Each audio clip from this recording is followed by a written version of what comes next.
YouTube channel @NCERT video books में आपका स्वागत है। इस चैनल पे आप NCERT बुक्स की एक्सप्लेनेशन और सॉल्यूशन को देखेंगे। इसके लिए आपको चैनल के प्लेलिस्ट में जाना है और जो चैप्टर आप देखना चाहते हैं उसे देख सकते हैं। आज हम पढ़ेंगे कक्षा 6 के लिए हिंदी की पाठ्यपुस्तक मल्हार।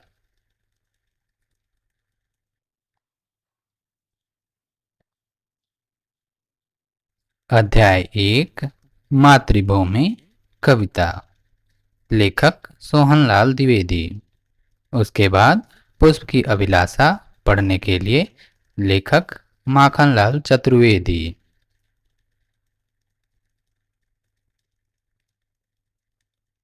आइए शुरू करते हैं। अध्याय 1 मातृभूमि। यहाँ पर लिखा है भाषा संगम और यहाँ एक कविता दिया गया है जिसका शीर्षक है भारतवर्ष। अखिल विश्व में अतुलनीय उत्कर्ष हमारा भारतवर्ष। ज्ञान और विज्ञान, अर्थ परमार्थ ध्यान, मान आत्मसम्मान, प्राण धन धान्य दान, सुधा सिंधु रसगान, काव्य कृतियां महान, सब कुछ जिसका है जग का आदर्श हमारा भारतवर्ष। अखिल विश्व में अतुलनीय उत्कर्ष हमारा भारतवर्ष। लेखक सुब्रमण्य भारती। तमिल कविता का हिंदी अनुवाद। आइए शुरू करते हैं। अध्याय 1 मातृभूमि। ऊंचा खड़ा हिमालय आकाश चूमता है, नीचे चरण तले झुक नित सिंधु झूमता है। गंगा यमुना त्रिवेणी नदियां लहर रही हैं, जगमग छटा निराली पग पग छहर रही हैं। वह पुण्य भूमि मेरी, वह स्वर्ण भूमि मेरी, वह जन्मभूमि मेरी, वह मातृभूमि मेरी। झरने अनेक झरते जिसकी पहाड़ियों में, चिड़ियां चहक रही हैं जो मस्त झाड़ियों में। अमराइयां घनी हैं, कोयल पुकारती है, बहती मलय पवन है, तन मन संवारती है। वह धर्म भूमि मेरी, वह कर्म भूमि मेरी, वह जन्मभूमि मेरी, वह मातृभूमि मेरी। जन्मे जहाँ थे रघुपति, जन्मी जहाँ थी सीता, श्री कृष्ण ने सुनाई वंशी पुनीत गीता। गौतम ने जन्म लेकर जिसका सुयश बढ़ाया, जग को दया सिखाई, जग को दिया दिखाया। वह युद्ध भूमि मेरी, वह बुद्ध भूमि मेरी, वह मातृभूमि मेरी, वह जन्मभूमि मेरी।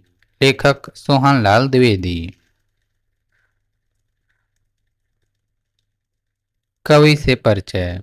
इस कविता को हिंदी के प्रसिद्ध कवियों में से एक सोहनलाल द्विवेदी जी ने लिखा है। उनका जन्म आज से लगभग 125 साल पहले हुआ था। उस समय अंग्रेजों का भारत पर आधिपत्य था। उन्होंने अपनी लेखनी से अंग्रेजों का विरोध किया। उनकी लेखनी का सबसे प्रिय विषय था देशभक्ति। भारत के गौरव का गान करना उन्हें प्रिय था। उनकी कुछ और चर्चित रचनाएं हैं बढ़े चलो, कोशिश करने वालों की हार नहीं होती आदि। पाठ से। आइए अब हम इस कविता पर विस्तार से चर्चा करें। आगे दी गई गतिविधियां इस कार्य में आपकी सहायता करेंगी। मेरी समझ से। क नीचे दिए गए प्रश्नों का सटीक उत्तर कौन सा है, उसके सामने तारा बनाइए। क हिंद महासागर के लिए कविता में कौन सा शब्द आया है।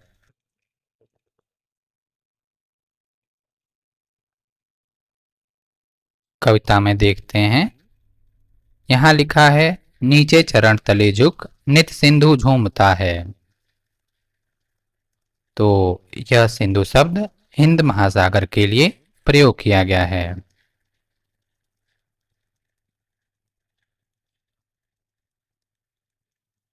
सही जवाब होगा सिंधु।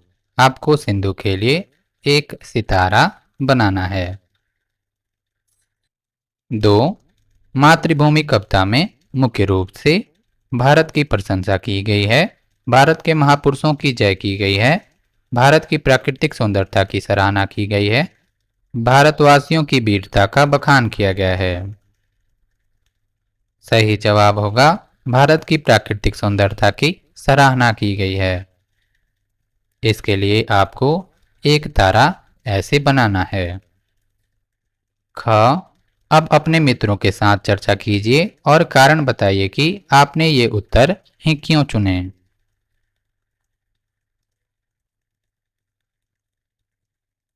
मिलकर करें मिलान। पाठ में से चुनकर कुछ शब्द नीचे दिए गए हैं। अपने समूह में इन पर चर्चा कीजिए और इन्हें इनके सही अर्थों या संदर्भों से मिलाइए। इसके लिए आप शब्दकोश, इंटरनेट या अपने शिक्षकों की सहायता ले सकते हैं। शब्द, अर्थ या संदर्भ। एक, हिमालय, इसे मिलाएंगे। 10 से भारत की उत्तरी सीमा पर फैली पर्वतमाला, अर्थात हिमालय भारत की उत्तरी सीमा में फैली पर्वतमाला है। 2. त्रिवेणी, अर्थात 3 नदियों की मिली हुई धारा या संगम। 3. मलय पवन, यह है दक्षिण भारत से मलय पर्वत से चलने वाली सुगंधित वायु। 4. सिंधु, सिंधु एक नदी है, लेकिन इस कविता में सिंधु का संदर्भ हिंद महासागर से है, अतः उत्तर होगा समुद्र या एक नदी का नाम। 5. गंगा यमुना, भारत की प्रसिद्ध नदियां। 6. रघुपति, यह भगवान राम के लिए प्रयोग किया गया है। श्री रामचंद्र का एक नाम दशरथ के पुत्र। 7. श्री कृष्ण, यह भगवान श्री कृष्ण है, अर्थात वसुदेव के पुत्र वासुदेव। 8. सीता, यह हैं जनक की पुत्री जानकी। 9. गीता, एक प्रसिद्ध और प्राचीन ग्रंथ श्रीमद् भगवद गीता।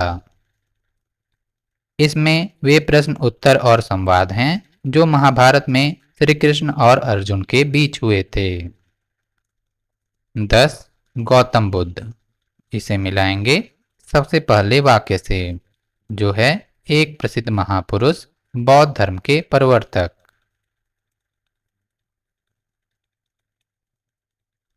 पंक्तियों पर चर्चा। कविता में से चुनकर कुछ पंक्तियां नीचे दी गई हैं, इन्हें ध्यान से पढ़िए और इन पर विचार कीजिए। आपको इनका क्या अर्थ समझ में आया? अपने विचार कक्षा में अपने समूह में साझा कीजिए और अपनी लेखन पुस्तिका में लिखिए। पंक्ति है, वह युद्ध भूमि मेरी, वह बुद्ध भूमि मेरी, वह मातृभूमि मेरी, वह जन्मभूमि मेरी। आप उत्तर ऐसे लिख सकते हैं। भारत के धरती पर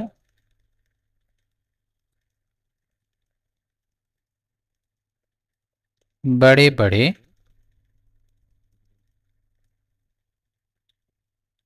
वीरों ने जन्म लिया है।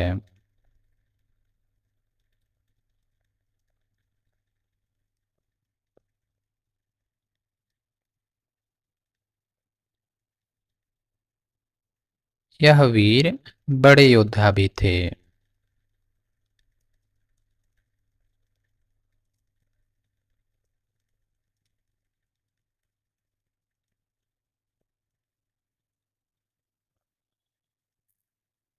इन्होंने अनेक युद्ध कर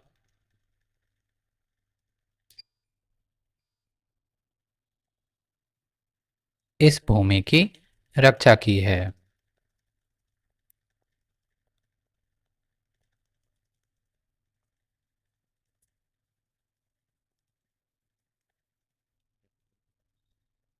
इसीलिए इस भूमि को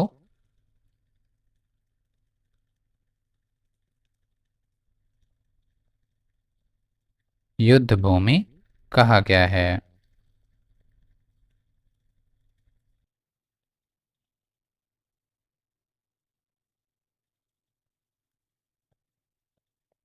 इसके साथ साथ ही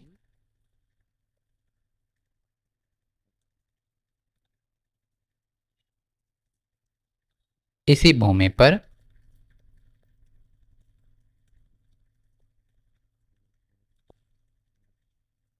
गौतम बुद्ध जैसे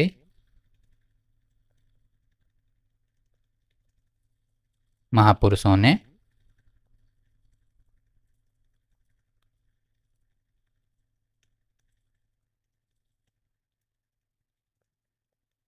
शांति का संदेश फैलाया है।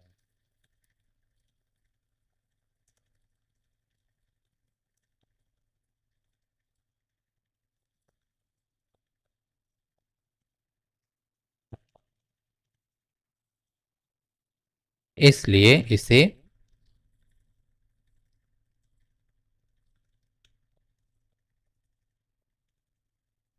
बुद्ध भूमि कहा गया है।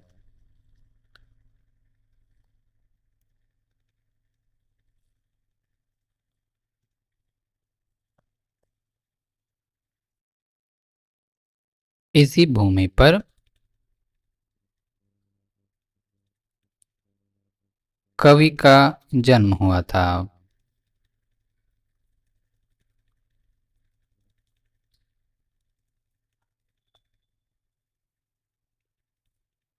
इसीलिए यही भूमि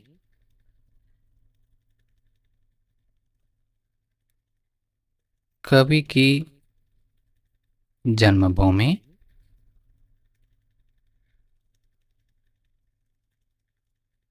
और मातृभूमि है।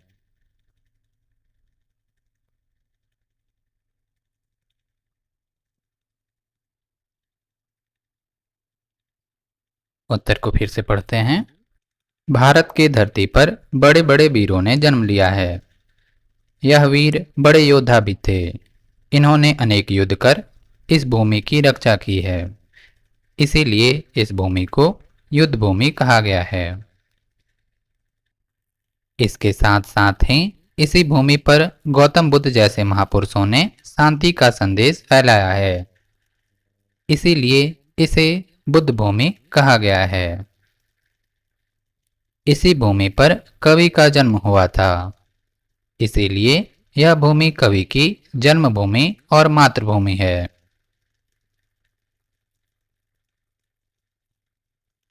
सोच विचार के लिए क कविता को एक बार फिर से पढ़िए और निम्नलिखित के बारे में पता लगाकर अपनी लेखन पुस्तिका में लिखिए। प्रश्न है, 1. कोयल कहाँ रहती है? 2. तन मन कौन संवारती है? 3. झरने कहाँ से झरते हैं? 4.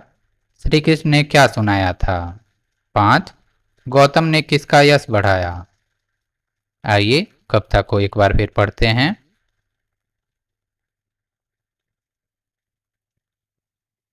कविता है मातृभूमि। ऊंचा खड़ा हिमालय आकाश चूमता है, नीचे चरण तले झुक नित सिंधु झूमता है। गंगा यमुना त्रिवेणी नदियां लहर रही हैं, जगमग छटा निराली पग पग छहर रही हैं। वह पुण्य भूमि मेरी, वह स्वर्ण भूमि मेरी, वह जन्मभूमि मेरी, वह मातृभूमि मेरी। झरने अनेक झरते जिसकी पहाड़ियों में, चिड़ियां चहक रही हैं हो मस्त झाड़ियों में। अमराइयां घनी हैं कोयल पुकारती है, बहती मलय पवन है तन मन संवारती है। वह धर्म भूमि मेरी, वह कर्म भूमि मेरी, वह जन्मभूमि मेरी, वह मातृभूमि मेरी। जन्मे जहाँ थे रघुपति, जन्मी जहाँ थी सीता, श्री कृष्ण ने सुनाई वंशी पुनीत गीता। गौतम ने जन्म लेकर जिसका सुयश बढ़ाया, जग को दया सिखाई, जग को दिया दिखाया। वह युद्ध भूमि मेरी, वह बुद्ध भूमि मेरी, वह मातृभूमि मेरी, वह जन्मभूमि मेरी। लेखक सोहन लाल द्विवेदी।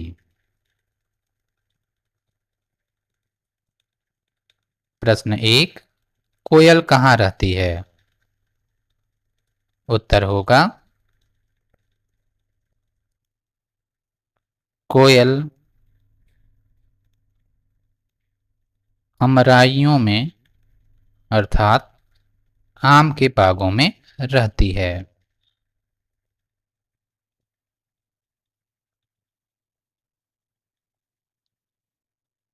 प्रश्न 2, तन मन कौन संवारती है? उत्तर होगा तन मन बहती मलय पवन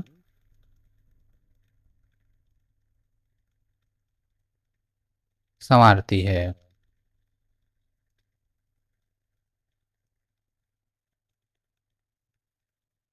प्रश्न 3, झरने कहाँ से झरते हैं? उत्तर होगा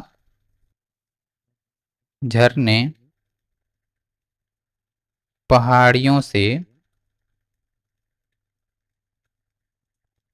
झरते हैं।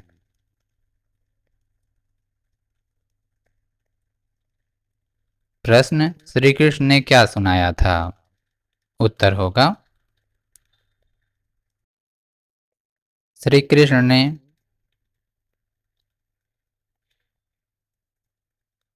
मधुर बांसुरी का गीत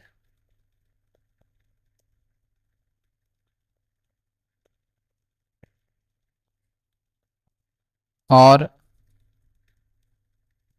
गीता का संदेश सुनाया था।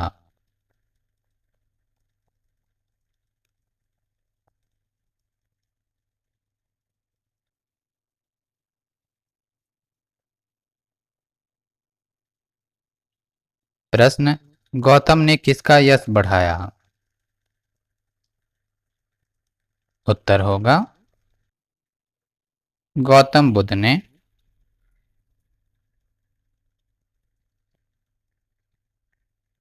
अहिंसा, दया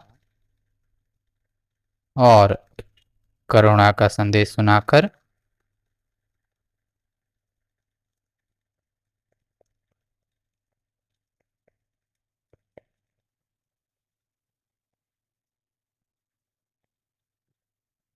भारत का यश बढ़ाया।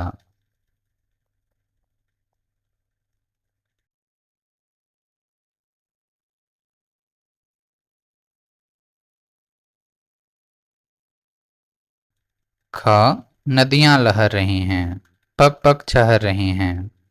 लहर का अर्थ होता है पानी का हिलोर, मौज, उमंग, वेग, जोश। छहर का अर्थ होता है बिखरना, छितरना, छिटकना, फैलना। कविता पढ़कर पता लगाइए और लिखिए। कहाँ कहाँ छटा छहर रही हैं, किसका पानी लहर रहा है। आप उत्तर ऐसे लिख सकते हैं, पग पग छटा छहर रही है। देख सकते हैं लिखा है पग पग छहर रही हैं। इसी प्रकार दूसरे का उत्तर हो जाएगा गंगा यमुना और त्रिवेणी का पानी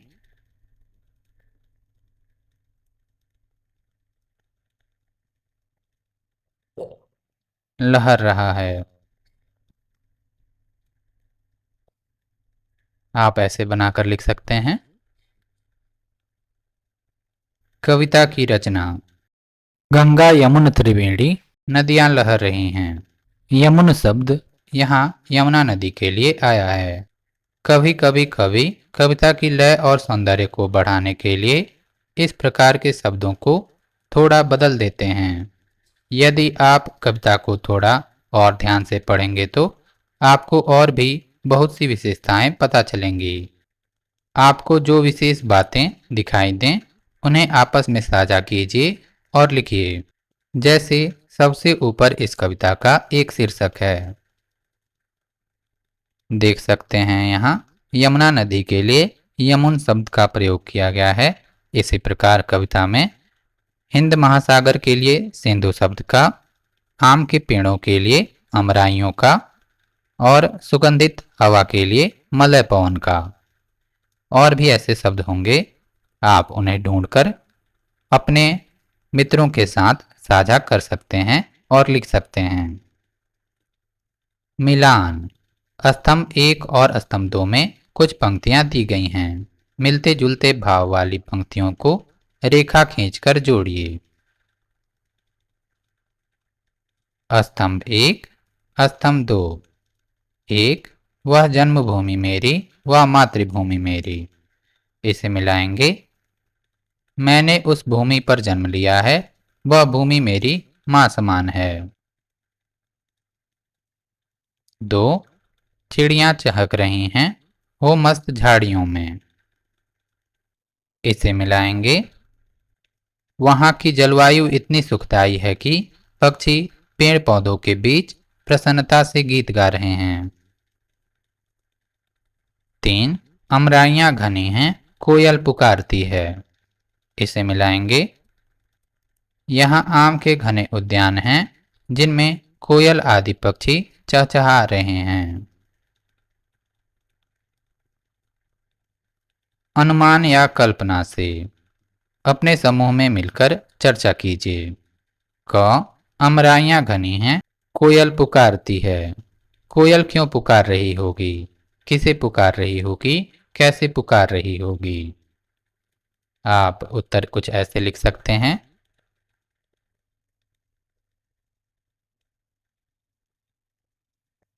कोयल वसंत ऋतु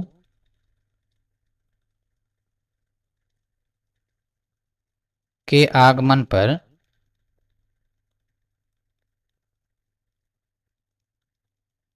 पुकार रही होगी।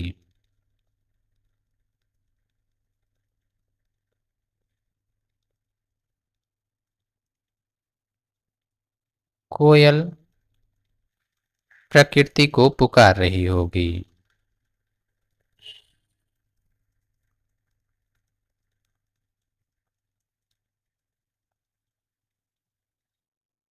वह मानो मधुर स्वर में प्रकृति का गुणगान कर रही होगी।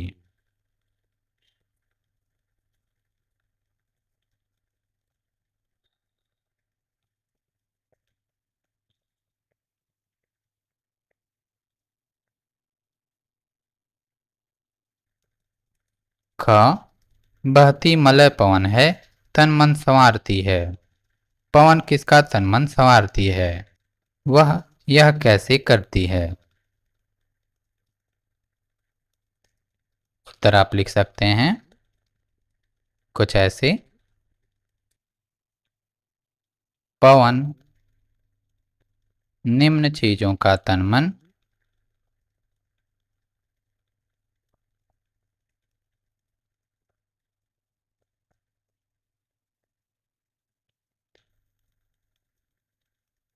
संवारती है। पहला प्रकृति का। कैसे? पेड़ पौधों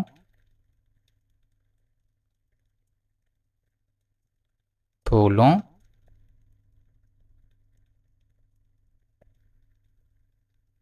और पत्तियों को झकझोर कर।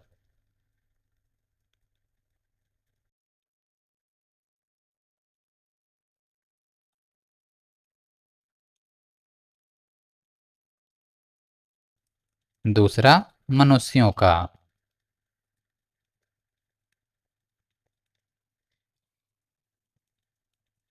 उन्हें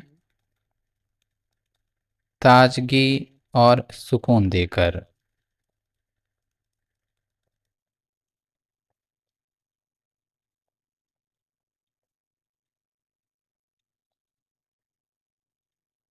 इसी प्रकार आप लिख सकते हैं पशु पक्षियों का।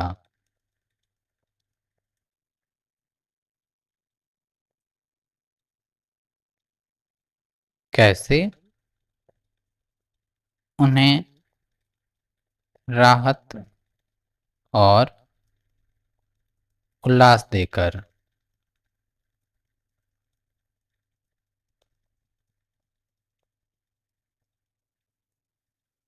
और आखिरी पूरे वातावरण का।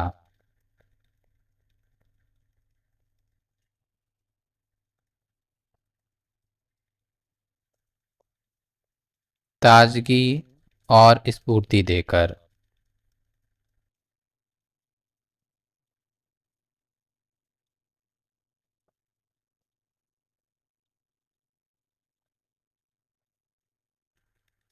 शब्दों के रूप। नीचे शब्दों से जुड़ी कुछ गतिविधियां दी गई हैं। इन्हें करने के लिए आप शब्दकोश, अपने शिक्षकों और साथियों की सहायता भी ले सकते हैं। क। नीचे दी गई पंक्तियों को पढ़िए। जगमग छटा निराली, पग पग छहर रही हैं। इन पंक्तियों में पग शब्द 2 बार आया है। इसका अर्थ है हर पग या हर कदम पर। शब्दों के ऐसे ही कुछ जोड़े नीचे दिए गए हैं। इनके अर्थ लिखिए। घर घर अर्थात हर घर या प्रत्येक घर।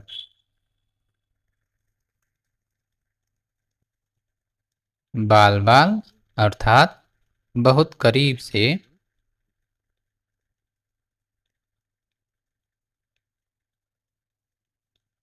या मुश्किल से।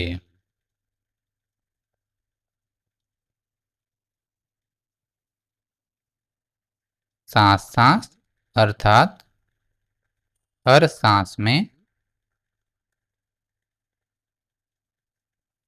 या लगातार।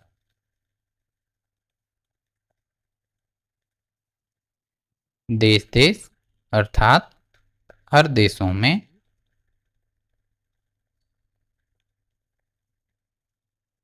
या सभी देशों में।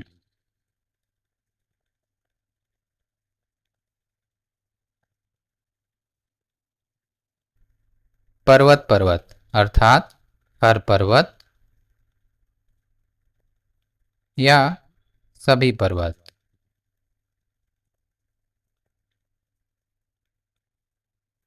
ख। वह युद्ध भूमि मेरी, वह बुद्ध भूमि मेरी। कविता में भूमि शब्द में अलग अलग शब्द जोड़कर नए नए शब्द बनाए गए हैं। आप भी कुछ नए शब्द बनाइए और उनके अर्थ पता कीजिए।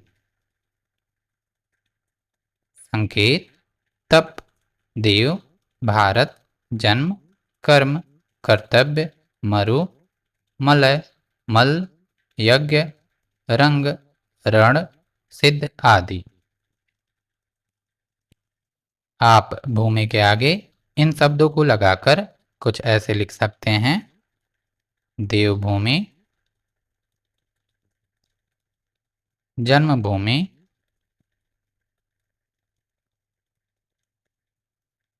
मरुभूमि, यज्ञ भूमि,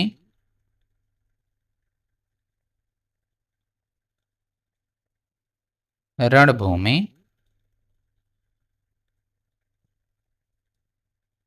भारत भूमि।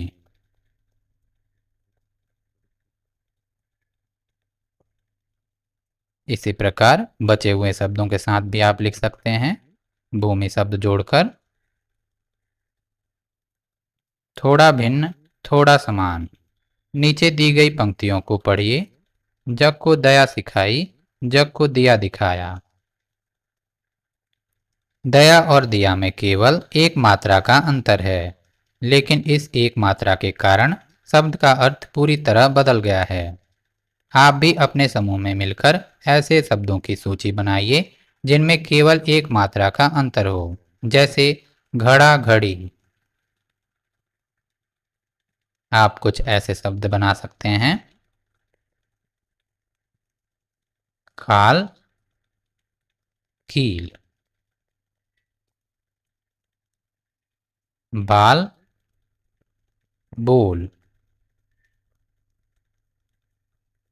ताल, तोल, राग, रोग, पाठ, पीठ, साल, सील, मान, मौन, दाल, दिल।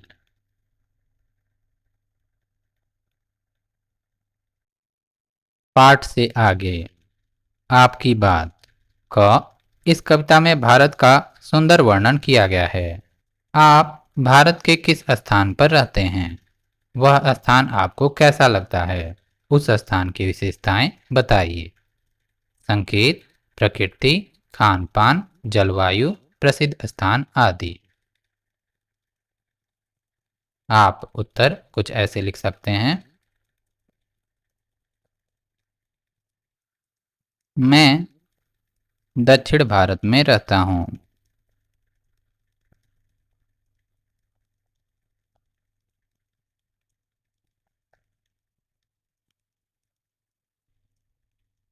यहाँ की प्रकृति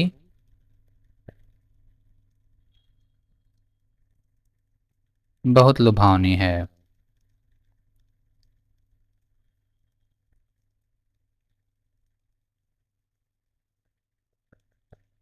यहाँ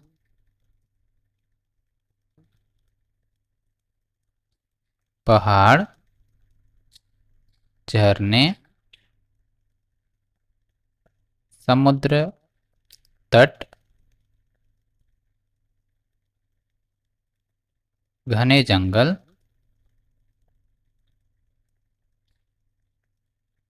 नारियल, कॉफी, चाय के पेड़ इत्यादि को देखा जा सकता है।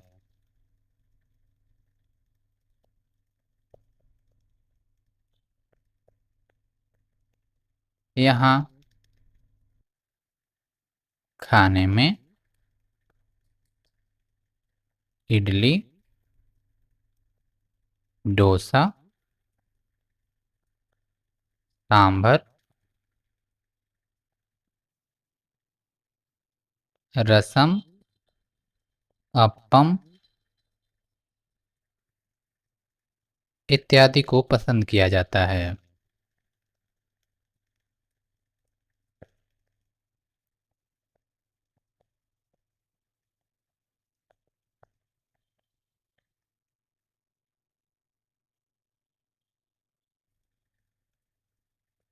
यहाँ की जलवायु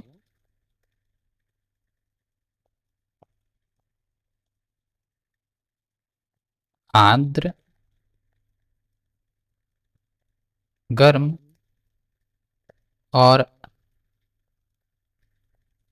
मानसून से प्रभावित होती है।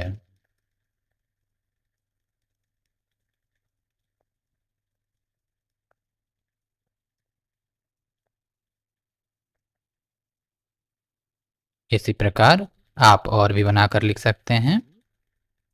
ख, अपने परिवार के किसी सदस्य या मित्र के बारे में लिखिए। उसकी कौन कौन सी बातें आपको अच्छी लगती हैं? इसका उत्तर आप सोचकर लिख सकते हैं।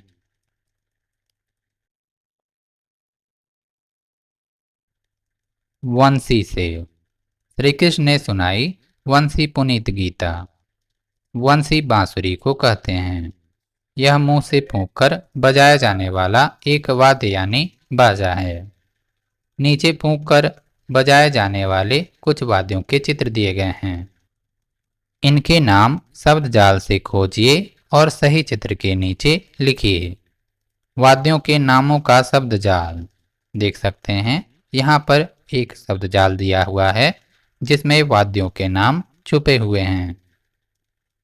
यहाँ पर देख सकते हैं वाद्यों के चित्र दिए गए हैं। आप शब्द जाल में से इन वाद्यों के नामों को ढूंढकर यहाँ भर सकते हैं। पहला है अलगोजा,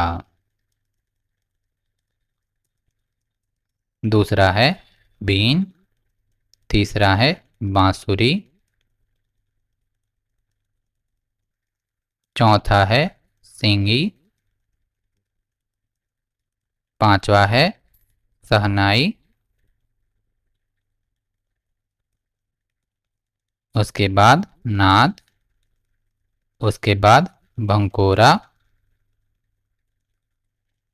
और अंत में शंख। आप कुछ ऐसे वाद्य यंत्रों के नामों को चिन्हित कर सकते हैं। सहनाई, अलगोजा, भंकोरा, शंख, बांसुरी, नाद, बीन, सिंगी।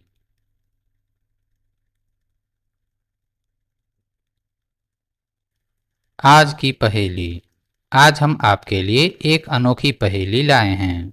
नीचे कुछ अक्षर दिए गए हैं।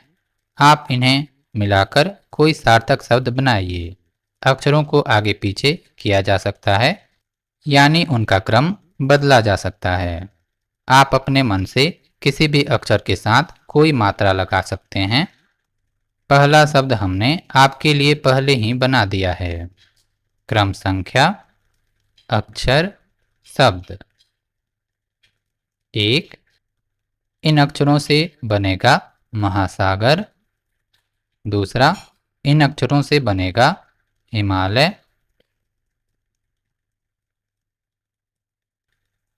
तीसरा, इन अक्षरों से बनेगा गंगा। चौथा, इन अक्षरों से बनेगा भारत। पांचवा, इन अक्षरों से बनेगा कोयल। छठा, इन अक्षरों से बनेगा पवन।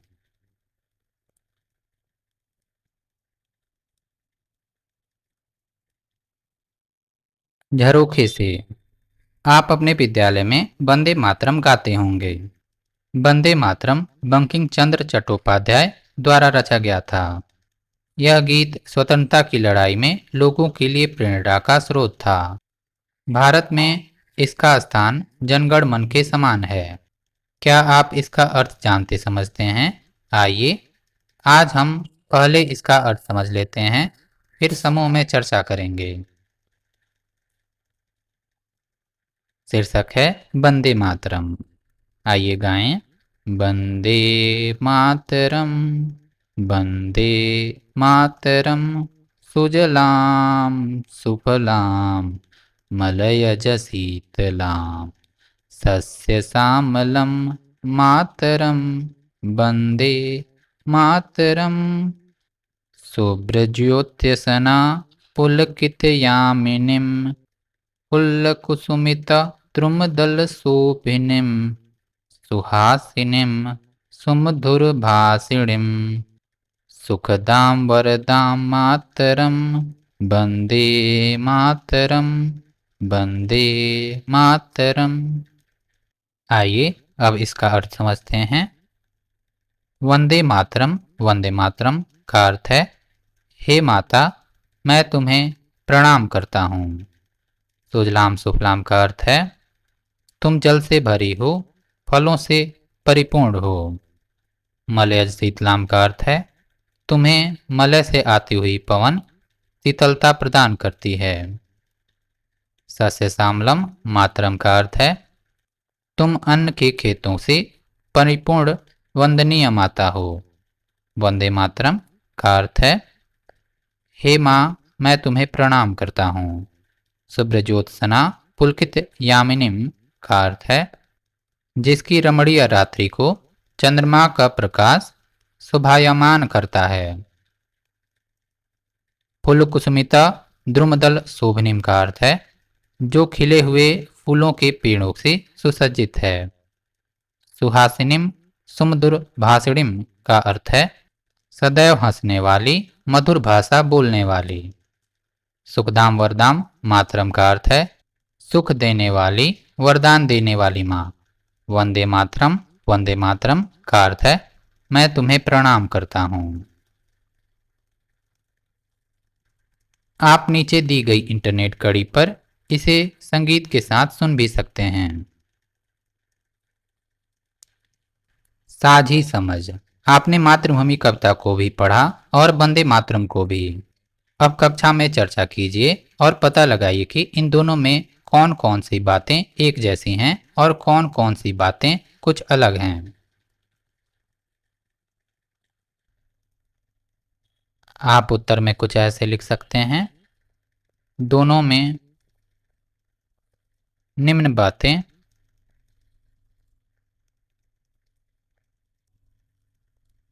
एक जैसी हैं।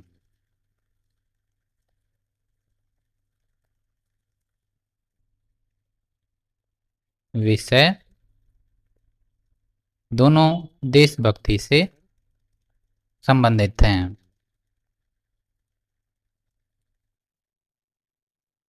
चित्रण दोनों में प्राकृतिक सौंदर्य चित्रित किया गया है।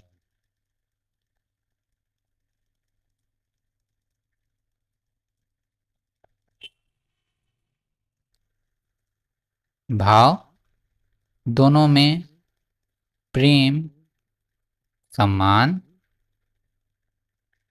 और समर्पण का भाव है।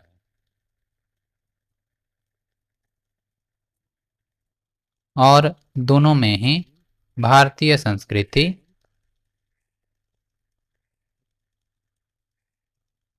और विरासत की व्याख्या की गई है।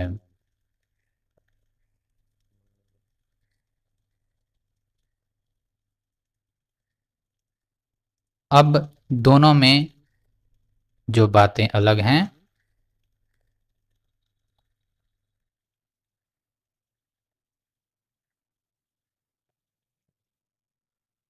उनमें है सबसे पहले मातृभूमि एक कविता है और वंदे मातरम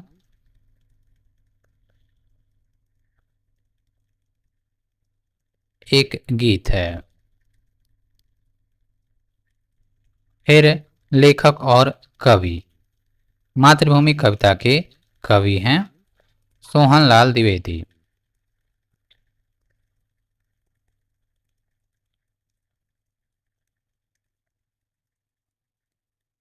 इसी प्रकार वंदे मातरम गीत के कवि हैं बंकिम चंद्र चट्टोपाध्याय। आप यहाँ लिख सकते हैं। फिर अंतर में आप लिख सकते हैं भाषा। मातृभूमि कविता है हिंदी में और वंदे मातरम गीत है बांग्ला में।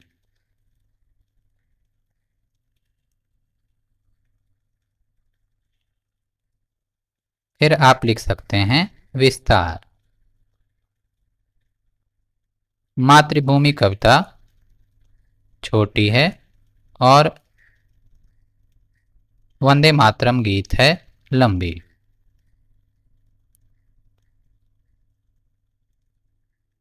इसी प्रकार और भी अंतर या समानता आप सोचकर लिख सकते हैं।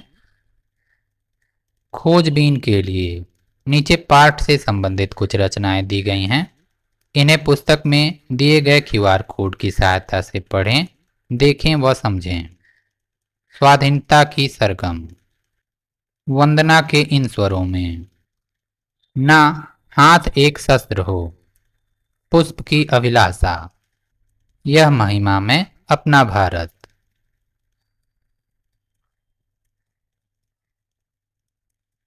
यहाँ शीर्षक है पढ़ने के लिए और एक कविता दी गई है जिसका शीर्षक है पुष्प की अभिलाषा।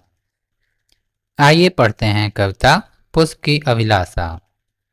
चाह नहीं मैं सुरबाला के गहनों में गूथा जाऊं, चाह नहीं प्रेमी माला में बिंद प्यारी को ललचाऊं, चाह नहीं सम्राटों के सौ पर हे हरि डाला जाऊं, चाह नहीं देवों के सिर पर चढ़ूं भाग्य पर इठलाऊं, मुझे तोड़ देना वनमाली उस पथ में देना तुम फेंक, मातृभूमि पर शीश चढ़ाने जिस पथ जावें वीर अनेक। लेखक माखन लाल चतुर्वेदी।